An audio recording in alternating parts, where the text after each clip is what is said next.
Hey guys, welcome to the Rock and Road Show. So today, I'm going to give you an idea how to get into the roof of your truck on the interior.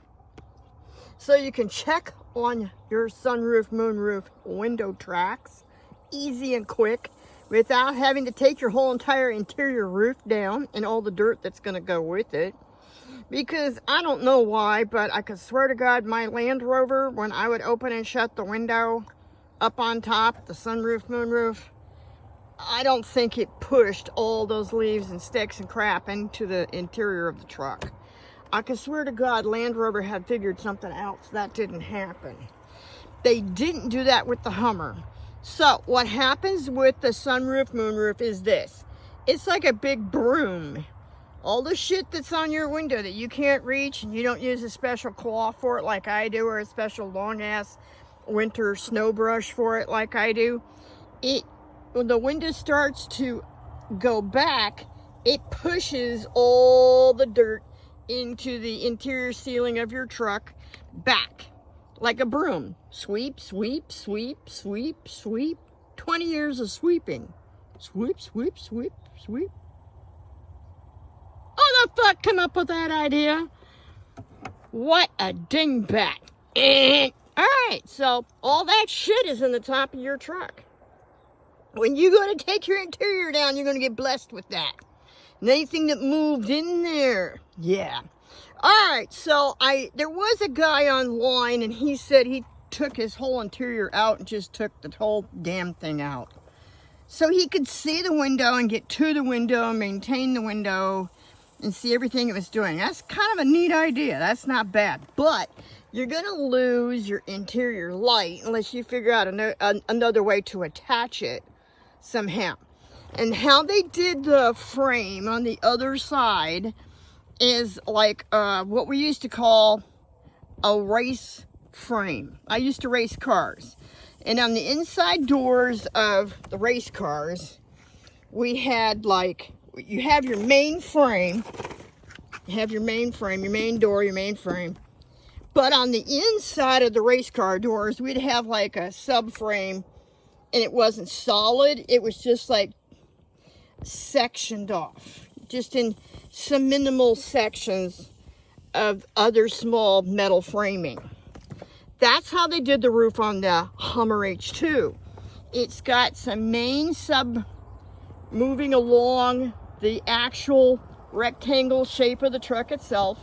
Then it has a couple of main frame pieces welded back and forth inside. And it doesn't look like a double or triple ceiling to me like I read about online. Yeah, because I did a lot of reading about this for a long time.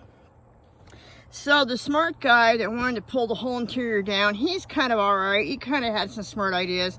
But it's not going to leave you with any insulation.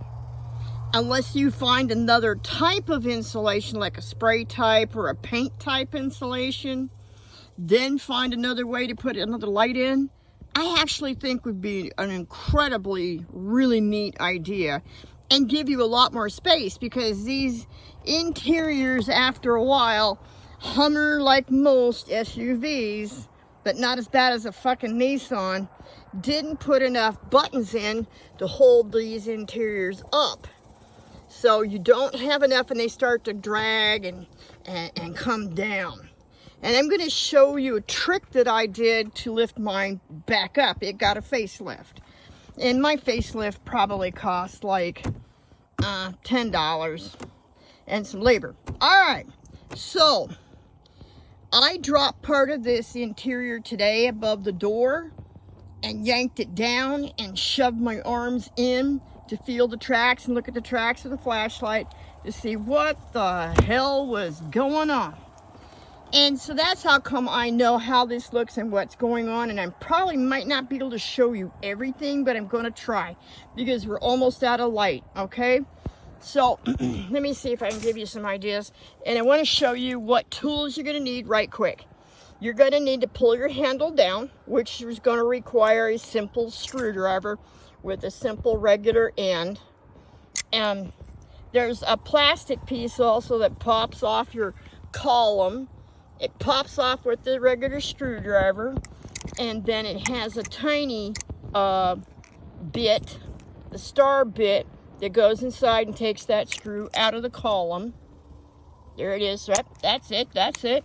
Not a lot of tools. A little bit of labor. It took me a while because it's over 100 degrees and I'm already 64 with cancer and a heart problem.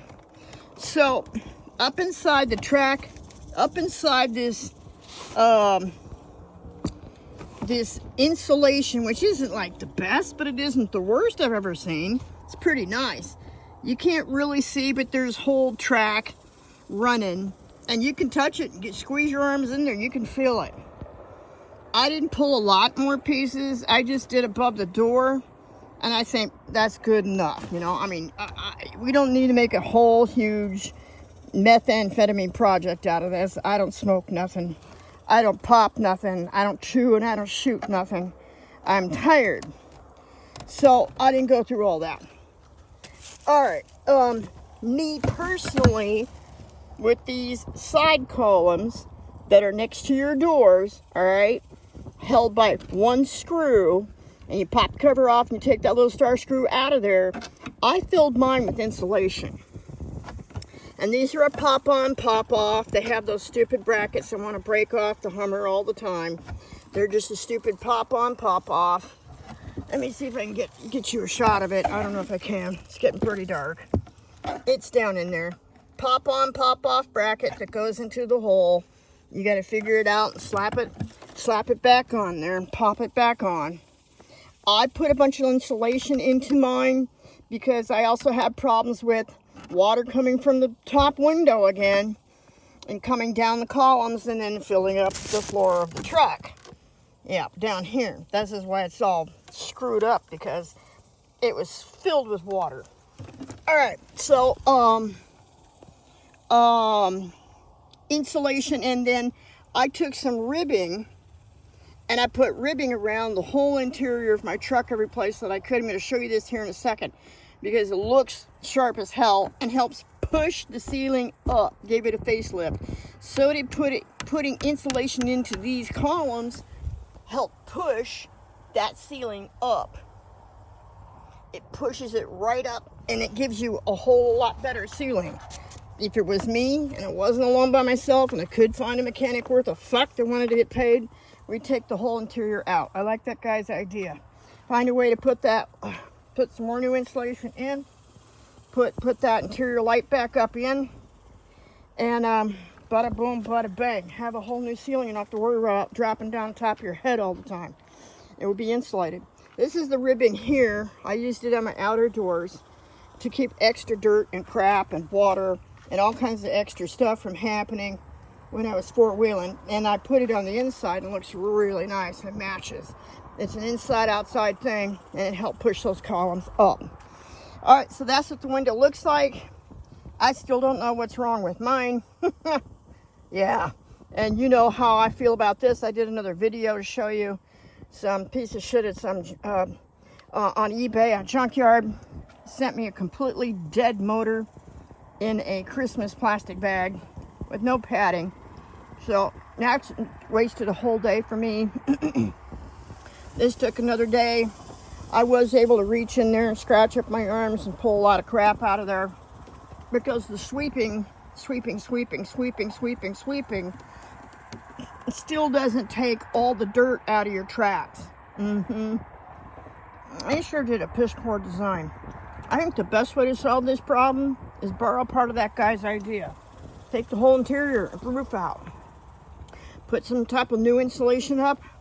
Get your lights fixed back up again, because there's more than, there's several lights. Figure out a way to go around this. Then you can reach your window yourself. Hey, have a good time. Hope your day's going well. Here's our sunset for the day. How's yours?